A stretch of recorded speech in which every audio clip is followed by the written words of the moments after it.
Hello जी yes friends, अगर तुम लोग भी उनमें से हो जो अब सोच रहे हो कि जनवरी वाले शिफ्ट में अपना कुछ नहीं होता, अपन अप्रैल वाला देखते हैं या फिर अपन एक साल ड्रॉप लेंगे, या फिर जिसने ड्रॉप ले रखा है वो भी कोई प्राइवेट कॉलेज की तरफ जाना चाहता है, तो ये वाला वीडियो है ना तुम लोगों के लिए ही है।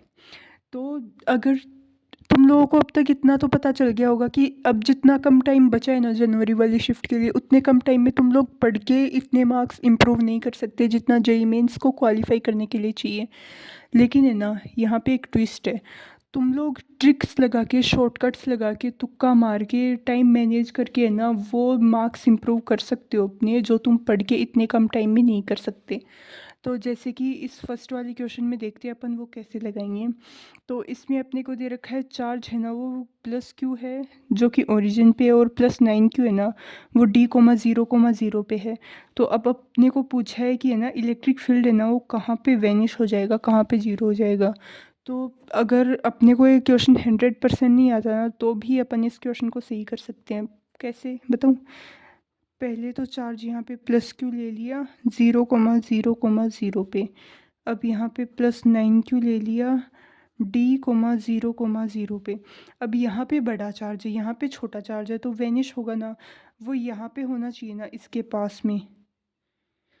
अब अगर इसके पास में होगा तो D/2 से कम आनी चाहिए ये एक्स डायरेक्शन में जो लेंथ है वो।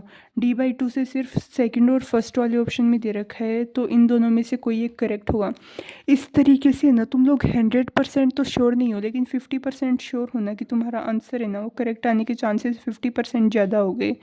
तो इस तरीके से है ना, जबकि तुम लोगों को ये पता है कि तुम्हारा सिलेक्शन नहीं ही होगा जेई मेंस में, तो फिर तुम्हें इस तरीके से ही करना होगा, रिस्क लेना पड़ेगा। ताकि अगर तुम लोगों ने इस तरीके से किया तो मान लो पहले तुम लोग 15 क्वेश्चन है ना वो एग्ज़ाम में सही कर पा रहे हो, तुम लोगों के मॉक टेस्ट में पूरे मिला के, मतलब 15 क्वेश्चन नेगेटिव वगैरह सब कुछ छोड़ छाड़ के फिर 15 क्वेश्चन लिया अपन ने, तो 60 मार्क्स तुम लोगों के मान लो यहाँ से आ गए।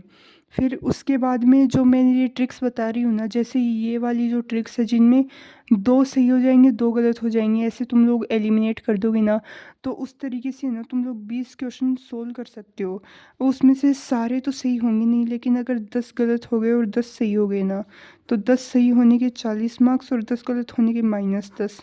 तो यहाँ से कितने मार्क्स, 30 मार्क्स यहाँ से इम्प्रूव हो गए। और अब फिर उसके बाद में है ना 15 क्वेश्चन तुम लोग ऐसे कर सकते हो, जो कि मैंने तुक्का ट्रिक सिखाई है उनकी हेल्प से, कि तुम्हारे वो एग्जैक्ट सही आंसर आएगा उस क्वेश्चन, उन क्वेश्चंस का। तो अगर मान लो 15 क्वेश्चन ऐसे हो गए तो यहाँ से कितने मार्क्स आ गए, 60 मार्क्स यहाँ से आ गए। तो पूरे मिला के कितने हो गए, 120 + 30, तो 150। जहाँ पे तुम लोगों के 60 नंबर आ रहे थे ना, वहाँ पे तुम लोग 150 मार्क्स लेके आ सकते हो। गलत सही सारे मिला के तुम लोगों का ओवरऑल है ना वो बूस्ट ही होंगे मार्क्स, तुक्का ट्रिक्स वगैरह अगर तुम लोग मेरे से सीख के, एकदम अच्छे से सीख के फिर लगाओगे ना तो। अब सेकंड वाला क्वेश्चन देखो, इसमें क्या दे रखा है, ये है कोई जीनर डायोड है, वो 5 वोल्ट की उसकी वोल्टेज है, और 25 वोल्ट है ना वो, मतलब इनपुट वोल्टेज है उसकी। तो अब अपने को पूछा है कि IL और RL क्या होगा। अगर 25 वोल्ट है वो उसकी इनपुट वोल्टेज है, और 5 वोल्ट जीनर वोल्टेज है, तो 25 - 5 कितना होगा, 20 वोल्ट हो जाएगी उसकी वो ओवरऑल वोल्टेज। फिर उसके बाद में 400 ओम का रेजिस्टर है। अगर 400 ओम का रेजिस्टर है तो करंट कितना होगा, 20/400। तो ये कितना आ जाएगा, 50 मिली एम्पियर।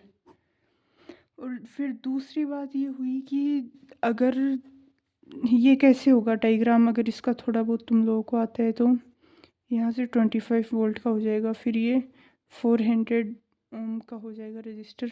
फिर उसके बाद में यहाँ पे 5 वोल्ट की बैटरी हो जाएगी, फिर उसके बाद में कुछ लोड होगा यहाँ पे। तो ये अपने को IL दे रखा है, ये 4IL दे रखा है, ऐसे जाएगा ये करंट। तो अपने को पूछा है कि IL की वैल्यू कितनी होगी। तो ये 5 मिली एम्पियर है ना, ये पूरा का पूरा करंट है, ये 5IL के इक्वल है। तो IL कितना हो जाएगा, 10 मिली एम्पियर हो जाएगा।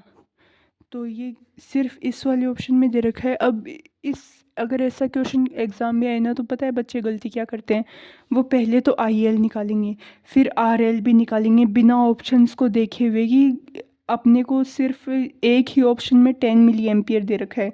फिर ये वो लोग ये वाला भी निकालेंगे जो जिसमें कि बहुत ज़्यादा टाइम लगेगा। और अगर किसी ने निकाल भी लिया तो फिर वो ये वाला मार्क करेंगे और फिर आगे वाले क्वेश्चन में उनके पास टाइम बहुत कम बचेगा। और दूसरे वो स्टूडेंट होते हैं जो आरएल नहीं निकाल पाते, फिर वो ऐसे सोचते हैं कि यार ये वाला क्वेश्चन तो मुझसे नहीं हुआ, फिर वो अगले वाले में बढ़ जाते हैं। तो तुम लोग है ना एक बार देख लेना, पूरा का पूरा आंसर ना भी आए ना तो अगर एक चीज़ मैच हो जाए ना, ये ऐसा होगा या तो दो ऑप्शन में हो रही है या फिर सिर्फ एक में ही होगी, तो फिर उसको करेक्ट मार्क कर देना। इस तरीके से भी तुम लोग अपने मार्क्स है ना उनको बूस्ट करोगे। और मैंने है ना एक पूरा कोर्स बनाया है, मास्टर शॉर्टकट ट्रिक्स का कोर्स, जिसकी जो एक्चुअल प्राइस ना वो तो है 5999, लेकिन अब ये 50% ऑफ में मिल रहा है, वो भी सिर्फ 31 दिसंबर तक। तो इसकी प्राइस है ना वो 2999 है भी। तो जिसको भी जाके ख़रीदना है ना वो जल्दी से जल्दी जाके ख़रीद लो, ताकि तुम लोग अपने मार्क्स है ना वो जल्दी से जल्दी बूस्ट कर सको, क्योंकि जो पहले आएगा वो पहले पाएगा। अगर तुम लोग बाद में भी तुम लोगों को ख़रीदना तो पड़ेगा ही, तो अभी जाके ख़रीद लो जल्दी से।